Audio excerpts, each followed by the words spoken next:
I know a guy. That's right.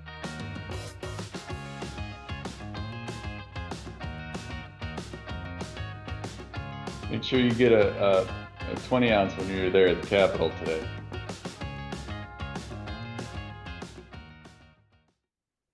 Good afternoon, everybody. Welcome to the Iowa Business Council's Iowa BizCast, where we feature Iowa Business Council members talking about leadership strategies, their companies, their organizations, and really putting a human touch onto what is going on at the Iowa Business Council's members, the largest companies in the state of Iowa. It's great to have you with us today. My name is Joe Murphy. We're so pleased to welcome Rob Feeney as a guest on the Iowa BizCast episode today. And really excited for this conversation. Rob and Atlantic Bottling are doing just some amazing things. And as we say all the time when we start these sessions, it's really important to talk about all of the many great things that Iowa's largest companies are doing for the state of Iowa, not just for their employee base and in their hometowns, but what they're doing and what they're providing throughout the state in the form of leadership, in the form of expertise, the form of philanthropy. All of those things will be discussed here today. So we're really excited to welcome Rob. Rob's the Chief Executive Officer and owner of Atlantic Bottling Company, and has the exclusive franchise and distribution rights of all of the Coca-Cola company within its territory, which spans Iowa, but also parts of Illinois, Minnesota, Missouri, and Wisconsin. Rob received his BS in Applied Mathematics from the University of Michigan. He lives in Des Moines, but is not a native Iowan, is here effectively on business, but we're so glad to welcome him to the Iowa Business Council and so glad that he's in the state of Iowa. Rob, welcome to the BizCast. Awesome. Thanks for having me, Joe. So before we dive into the company, as I mentioned, you're not a native Iowan. Would love to just explore your background, where you went to school, what you did maybe before you came to Iowa, because I think that offers a very unique perspective among our membership for sure, but globally as well.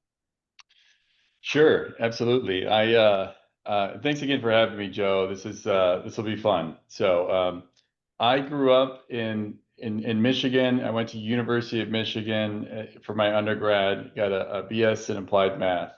So that sometimes goes over well in Iowa, sometimes it doesn't. But it has allowed me to treat every college and university in our region as a true customer and no real alliances within the state. So I think it's a benefit. I started my career in consulting in Chicago and got under the hood of a variety of different companies for a number of years. From then, I transitioned to the banking world, still within Chicago, and Bank of America Merrill Lynch, and kind of had a variety of different types of customers and clients, one of which picked me off to head up their business in New York. And so it was a private equity fund, hedge fund. We had a variety of different alternative asset vehicles that we managed in New York. And my wife Jessica and I had just gotten married, and so moving without kids at the time made a ton of sense. And so we got replanted in New York and spent a number of years there and really had a wonderful experience, both work and fun. We had 3 of our kids in New York, and we added one more since we got to Iowa. But on the business front, when I started at Garrison Investment Group, we were about $1 billion of assets under management. And when I left, we were about 4.2 billion assets under management. I like to share that background because when my father-in-law, Kirk Tyler, my wife's dad, came to New York about 10 years ago, we were 10 years now in Iowa, started talking to me about an opportunity that they had at Atlantic Bottling Company to acquire more territory. And so as we started talking, I was kind of scratching my head. I always tell this story. Man, my father-in-law, I didn't quite know where he was going. I'm like, man, does he need to borrow some money from our business? I was like, that's going to be awkward. But what we started having a conversation about is us relocating to Iowa and me helping the company with this transition. And I share some of that hyper growth in New York as a foundation, because it's one of the kind of foundational elements of my background that led me to be successful in this acquisition opportunity that we had at Atlantic Bottling Company, where we grew 9 years ago, 8.5 years ago, we grew 4 times overnight. And so having that experience about managing through hyper growth is, I think, one of the key parts of my background that helped enable me to kind of help us lead through that growth. Man, when you're going through some hyper growth like that, it's getting the people right, it's getting the systems right, it's a total, you know, from first principles, how does this business operate and how do we rebuild it to sustain 200 to 800 people, right? Do you have the right systems and the right leaders in place? And so that's what I did 10 years ago when I walked in the door. And then the years afterwards, we've been growing the business, making long-term decisions around how we invest back into the business to position ourselves for future growth. So that's, in a nutshell, that's kind of what I've been up to in my career. Yeah. Well, that's incredible. We'll get to some of that growth, but every company starts somewhere, and let's start on Atlantic Bottling as a company.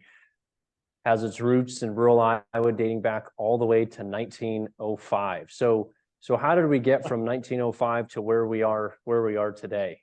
Yeah, Kirk always likes to say, we've been at this over 100 years. We're just starting to get it down. But in 1905, the Tyler family was in the ice and ice cream business, and that's, this is one of those phenomenal small town stories where that business, ice and ice cream, and they started a Tyler Flavors, which is your flavored soda drinks, and that was the business. And as they were expanding, they had the opportunity to acquire a creamery in an adjacent town. As they were going through the contents of that creamery, that's where they found in the safe the franchise agreement to distribute Coca-Cola. Wow. And at the time, didn't mean what it means today. So it kind of sat there for a bit until they started, hey, let's do some research, let's get the formula, let's start manufacturing it. And so as they were distributing their Tyler flavors, they started slipping in a couple of Cokes in that glass bottle 6-pack, if you can imagine that carrier. So that's how the business started. And so our namesake, Atlantic, Iowa, is where our corporate headquarters is. It's where our production facility is based. Atlantic's only a town of roughly 7,000 people, and I think we're the second largest employer in town. So, that's still our namesake, and that's still our corporate headquarters, and that's home to us. That's right. That's right. Yeah. So when you think about all of that change in particular, I mean, there's so much that has changed since 1905 to present day, but when you think about over the last several decades or even the last several years, the change that your organization has undertaken, whether that's in your customer base, territorial space, environmental practices, food and nutrition, Atlantic Bottling has always seemed to stay one step ahead of your competition. What would you say what do you attribute to that success as an organization? How do you keep sharp? How do you make sure that you keep in that direction? I mean, first and foremost, our employees are at the center of everything that we do. They're at the center of all of our success. We're finishing up this week, going to visiting every branch. We're calling it an impact tour, where we spend a day with the leadership at each one of our facilities, understanding what's working, what's not for them, and really gathering feedback along the way. Mm-hmm. And we've been doing this kind of tour for the last month or so, where, again, what feedback do we need to take on board to make improvements so we can make their jobs easier, more efficient along the way. But it comes down to the people, right? And so it was just a good reminder the last few weeks is that, our success is anchored on that. We've got facilities where we've got in the facility average tenure of over 10 and a half years, which is pretty significant in this industry with some of the turnover that we see in some of our roles. So I'd say people is absolutely number one for Atlantic Bottling Company. And then kind of zooming out a little bit, the Coca-Cola system as a whole is where some of that strength comes from, Joe. So Mm-hmm.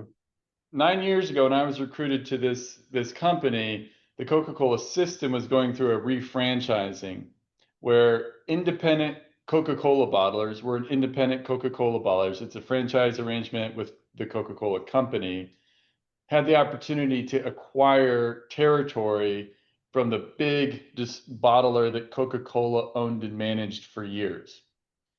So when that occurred, we developed a set of partnership agreements and partnership relationships and routines as a network of 64 bottlers coming together with the company to how do we advance our business forward collectively. It's a big shift, and Yeah. you read a lot about like the differences between us and our main competitor. They've kind of made it a different path forward and how their bottlers are organized. We are, we're decentralized as a bottling system across the country. But again, I think one of our advantages is the way that we can come together and be nimble as an independently owned bottler for our region, Mm-hmm. emphasizing what works locally to our advantage. So we've got these global brands that are super powerful. We've got this global and national marketing horsepower that comes out of Atlanta, Georgia with the Coca-Cola company, but we've got the local perspective. We got the local touch to go execute well, partner in our communities, partner with our retailers, to make sure we're driving success. And that plant in Atlantic, we produce 7.5 million cases. That's going up to 9 million cases. So Wow. it's made here in Iowa. And so I Yeah. think I gave you a lot there, but you think about the people, the connectivity with our Coke system, kind of bringing these global brands locally. I mean, Mm-hmm. to me, that's something like the secret sauce of our success as of late. So it's been probably the key components. Yeah, I can totally see that marrying up that local control aspect of it while still operating under an international sort of brand. That's really a great perspective. When you dive into your facilities, though, one of the things that's really been interesting to me is the amount of technology that your company is employing throughout your operations. Talk to us a bit about some of those technologies that you've incorporated recently.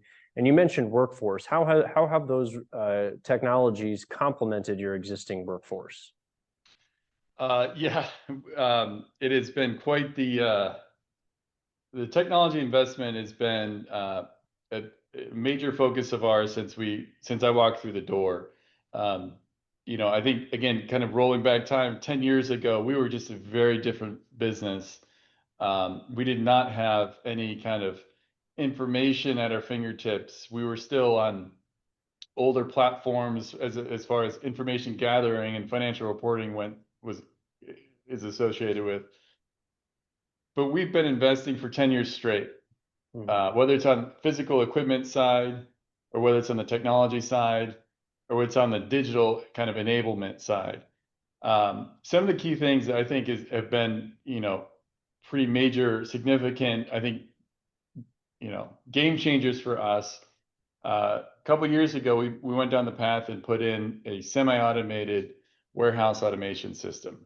So it's semi-automated. We've got a crew of folks that run this piece of machinery, but we were looking at some of our trends and some of our turnover trends. And before we made that investment decision, we were running 2 long shifts each day, and turnover was horrendous. And Mm.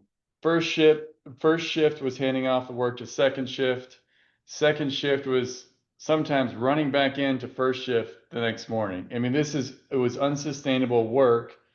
And we had inserted technology from a voice picking system.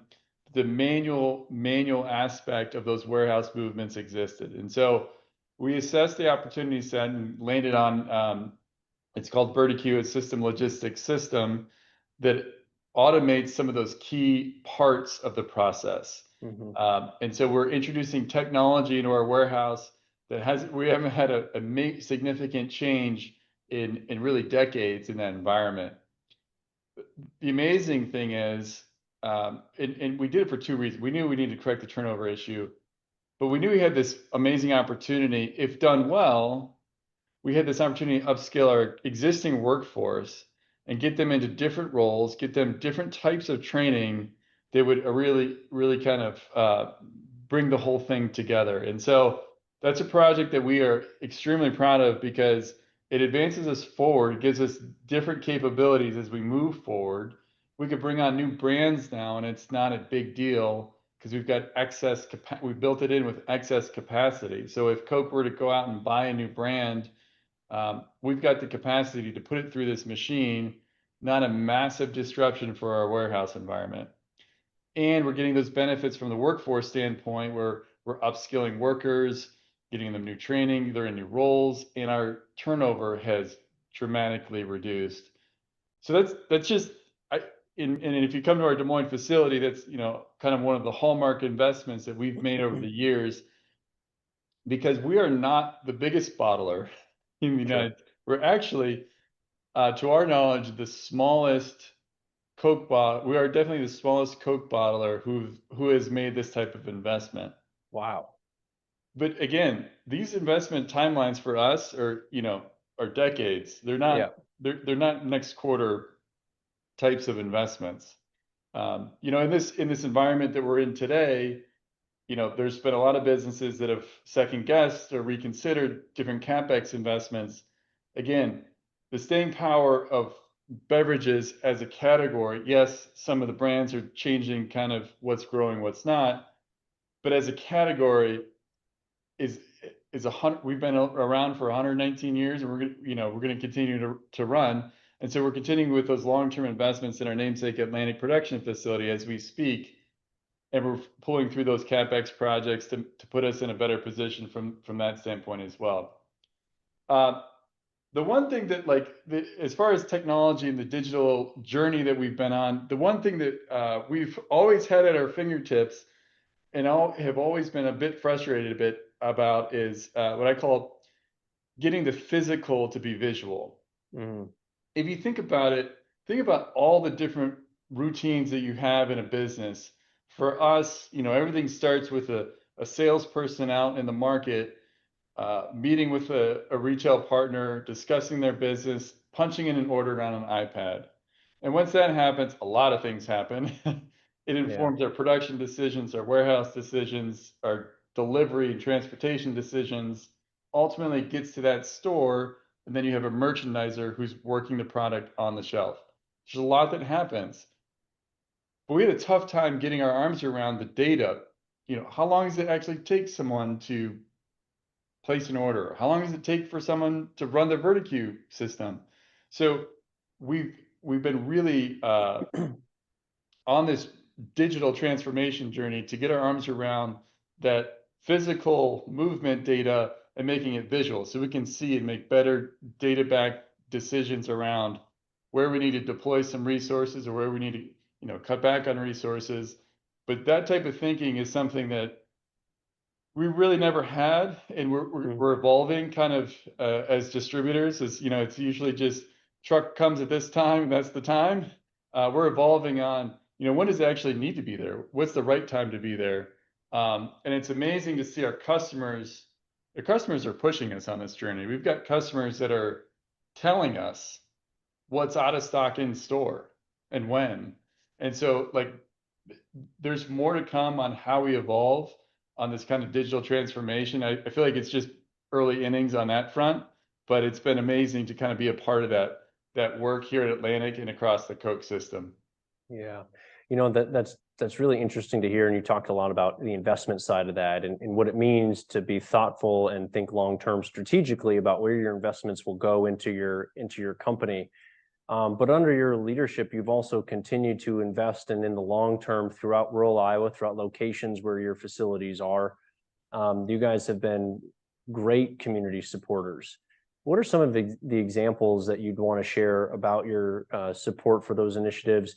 But maybe more importantly, why is it so important, in your opinion, for a company like yours to make those investments, to be present in the community like you all are?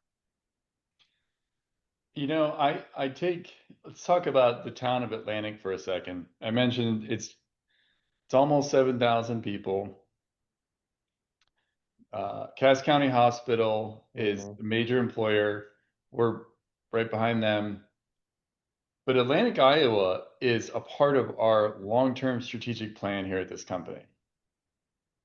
People have come into this Des Moines facility, seen this level of investment, and said, "Why don't you just relocate your production lines here?" So time out. Yeah. The amount of money that would cost it doesn't make sense to do that work. What makes sense is reinvesting back in this plant that's got wonderful team of people that are running it and are thinking long term with us. And we've got great sustainable inputs that come through that plant. Um, and so here's a town of Atlantic, Iowa, nearly 7,000 people. It's a part of our long term strategic plan. And we are working from tip to toe on how we think long term about how we invest in Atlantic, how we get better at telling that story within Atlantic, but also how do we participate differently and to attract talent and retain talent within Atlantic. And so, taking that as an example, we operate almost in nearly the four corners of Iowa and into four other states. There's a lot of rural miles to solve. Yeah. You go to a smaller town though, there's no better workforce that you can find if you get an engaged person from a small town that wants to work and has the skills and the attitude to do it. I mean, it's a home run. And we have found that, and we've had this for 100 years in our hometown in Atlantic, and we are thinking that way every new market we enter. We just bought a territory in Trenton, Missouri, small town. And we're doing the same type of level of investment with the team down there, the facilities down there. We're engaging in the community, finding out what's important to them, and making sure we're showing up in a strong way there. So again, we got to have the workforce to Yeah. support the work, and we need people all over the state. Number one thing for me, I'll probably say it a couple of times, is attitude, a positive attitude. That is something we coach and train every single day.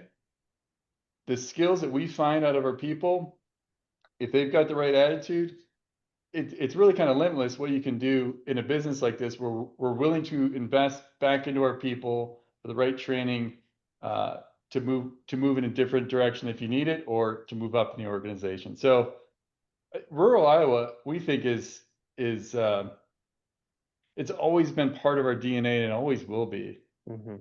Mhm. So I'll tee you up on the workforce question since you highlighted that. We spend a lot of time, right, Rob, as you know, at our Iowa Business Council quarterly meetings talking about how we can create a thriving workforce in our state. Yeah. So from your perspective, what are some of your thoughts on what that looks like for Atlantic Bottling Company? Yeah, there's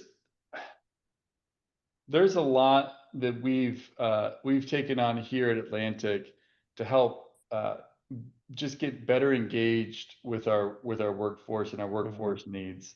Um, we've invested in driver trainers to do entry level driver training program here on site in house, and we've had great success Mm. where we've brought in people that have skills, have the right attitude, um, that just have never been invested back into to go through a CDL training program. We do that here in house. And so we are really cognizant of what we need and how we can do it. And we're doing it in house as much as we can. From a workforce perspective, it's changing. It's changing quite rapidly, and it's tough to do. So how we partner throughout, you know, our communities at a high school level and at a collegiate level is going to continue to evolve. I'll give you another Mhm. example. Our service technicians that work on our fountain equipment in a restaurant or the Coca-Cola cooler you see behind the bar.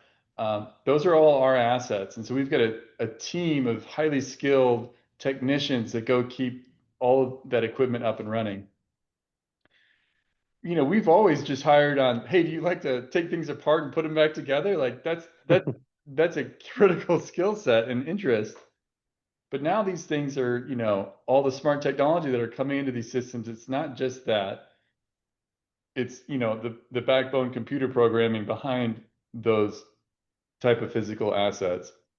And so we're working real hard to identify not only what we need today, because it's so tough to like get out of that right in front of you mindset, Yeah.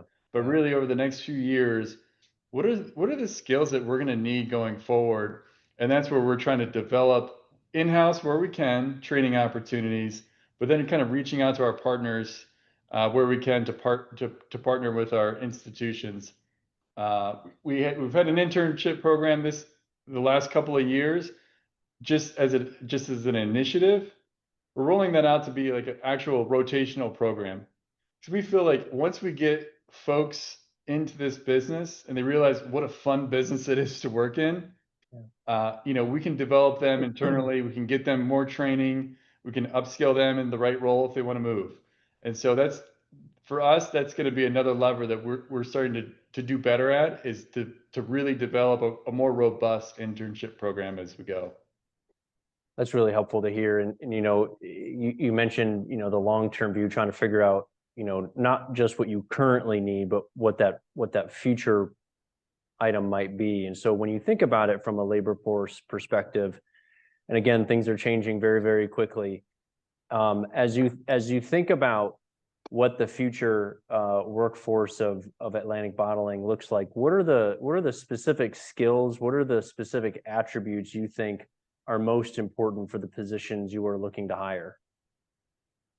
Yeah. It's one of the things. Adaptability is probably the number one uh, adjective we talk about internally. Someone's ability to just adapt. We've led through a tremendous amount of change collectively over the last handful of years, and there's just a tremendous amount of change ahead. Mhm. And so one's ability to adapt, evolve, reinvest Mhm. back into themselves to learn a new skill, um, we think that's going to be a critical piece of the puzzle as we think about our future workforce. And so again, we're bringing that type of skill attribute into our interview process more and more, where we're really trying to screen for that. Even if it's an entry level job, again, we feel like once we can get someone into our business, feel our culture, there's a good chance we're going to see them around for a lot of years. And, Joe, we always like to say we're a people first company for that reason. We focused on being people first. And so again, it's half the battle really is just getting them involved and engaged, and then we'll take it from there. Yeah. And that really hits on some of the professional proficiencies that we identified at the Iowa Business Council this last fall. And so it's encouraging to hear that that's still obviously the direction that you as a company leader, your large organization, continues to see value in. That's a good note for us in the IBC team perspective. You bet. So Rob, we've come to the point in our webcast where we like to ask some questions that maybe are a bit more personal, but people are interested in how CEOs specifically structure their day, channel their intake. You're in multiple different states. How the heck do you even make all that work? Do you remember where you wake up every morning? That won't be one of the questions. We'll leave that out. But how you generally stay on top of everything while also, engaging in personal interests. So let's start off with the Rob Feeney personal ideal morning routine. When do you wake up? When do you get to the office? How are you structuring your morning in a way that leads to a successful day in your life? Okay. Well, I won't give you all the details, but Well, you're training for a marathon, so I know yeah. it starts at like 4 a.m. with the big long run. Well, a big caveat in all of this is, me and our corporate support team here. The way we structure our business is to support our local leadership teams in our branches, and so if someone needs me somewhere, I'm behind the steering wheel Yep. early, or riding a route with a truck driver here. An ideal morning, if there's nothing hot on the plate, I'm up early, probably, I don't know, 5:15, 5:30. I've been shifting from running outside, Joe, to on the treadmill with CNBC on. Okay. It's CNBC, windy. It's cold. I get yeah, it. CNBC, and then local news. That's kind of my morning routine, but it kind of gets me up to speed. And um, I am not a FaceTime person in the office. I expect people to get their work done, and so I truly, a perfect day for me. I like to see my kids off to school if I can, or at Mhm. least engage with them in the morning and check in with everybody. So I get to do that before I head to the office for the day. So that's kind of how I get things going. Um, as far as things I'm reading everything. Mhm. Um, but yeah, that's kind of how we take off each day.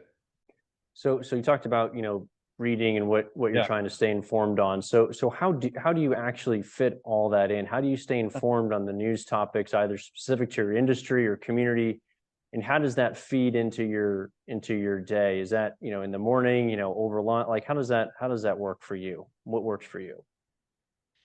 Yeah, my goal is to have that part done before I hit the office door. Once I hit the office door, I'm in a bunch of different directions real quick. Yeah. Um, the end of the day is tough. I've got 4 young kids, and so juggling some of those activities and responsibilities, and so that's why kind of the personal time, whether it's from a fitness perspective or staying up on industry or reading, Hmm. it's morning for me. Hmm. Yeah, Hmm. or it doesn't happen. Or So it doesn't happen. Yeah, exactly. So, what book or what podcast are you currently reading or listening to, or that recently finished, that you would recommend to others? What's piqued your interest lately? so I'll give you a couple. I always recommend the book Essentialism by McEwen. Um, and it is a pretty quick read, good business read, but it's focused on what is your highest point of contribution to Hmm. your organization and staying focused on that.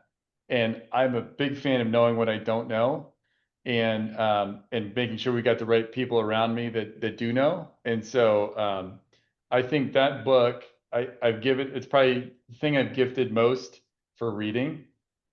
Um, I read an interesting one. This is probably last year, but it's so fitting right now. It's called "The End of the World Is Just the Beginning." Peter Zion, Yeah. get the name to you. Fascinating read about the rise of globalization and kind of where we're at on some of the deglobalization that's happening. That's a big one. That's a meaty one though. Yeah. And then for fun reads at night before I go to bed, I'm always reading like a trashy crime novel. That's kind of my thing. Anything John Sanford uh, Okay. is would be my recommendation there. That's great. That's Yeah. great. There's no judgment. That's good. I like that. I like that. All right. So maybe a bit more personal. So, like, what are you watching? So, are you binging anything on Netflix or Amazon Prime or Apple, that you number one admit to, and number two would recommend to others? Well, we're not binging anything right now. But I'll share this to answer the question. Friday night in the Feeney household is always pizza and movie night, and the kids usually run the show on what we're watching. I probably shouldn't even mention this. 'Cause I don't even know what it's rated. So the pick last week was dodgeball, which, as we found out, was a little slightly inappropriate for our age of kids. And we found out later on Saturday when Jess was holding my youngest's hand before they crossed the road, he looks up at her and says, "Hey, mom, if you could dodge a car, you could dodge a ball." I was like, "Oh." That's awesome. So we're usually trying to get stuff watching as a family. So we're not binging anything at the moment, but there you That, go. There's a little that's insight good. in your I house. like I like that. That's good. That makes me feel good about the choices that of what we're watching with our kids. We're similar age kids. That's funny. Yeah. Um, Rob, on a serious note, as you think about your outlook, your business structure, you as a leader, what's the most important thing a leader can do in today's world? Well, yeah, that was quite the change from dodgeball. Yeah, no kidding. Uh, Look, trust is foundational in leadership, in my view. Authentic leadership, if you don't have it, you don't have it. I think that is to kind of, for me, that kind of crystallizes how leaders should be thinking about how they conduct themselves every day. Mhm. And so every conversation you have, every commitment you make builds or takes away from your trust. I think being an authentic leader along the way, again, either solidifies it or it pulls it apart. And so that's something that I stay focused on, certainly. That's a great comment to end our lightning round on. That's really good advice. Rob, thanks so much for your time today, your service on the Iowa Business Council. I know you're pulled in a lot of different directions, and so it's always great to interact with you and for all of the work that you and your team do for the state of Iowa. It's really great what you all are doing. So thank you so much for being here today. What final words would you leave our audience with as we close out? With all the things that are happening in the world, Joe, like I've never been more optimistic than I am right now, long term. There will be opportunities in front of us. I'm proud that we've got a strong, phenomenal workforce here. We've got, business-wise, we've got great brands. And so as we look forward, there's going to be a ton of opportunities ahead, some challenging, but there are opportunities nonetheless. I'm super optimistic with what's ahead. And I'm super optimistic what's ahead for the state of Iowa. We've got great leaders like yourself and the Iowa Business Council to help lead us there. And I know there's a lot of cross currents, but I'm super optimistic long term that we're going to get it sorted out and we're going to continue to grow and thrive. So thank you for your leadership, Joe. Well, thank you, Rob. Appreciate that very much. And what a great note to end on. Rob Feeney, thanks so much for joining us on the Iowa BizCast. Thanks, guys. Thanks, everyone. Thanks for joining.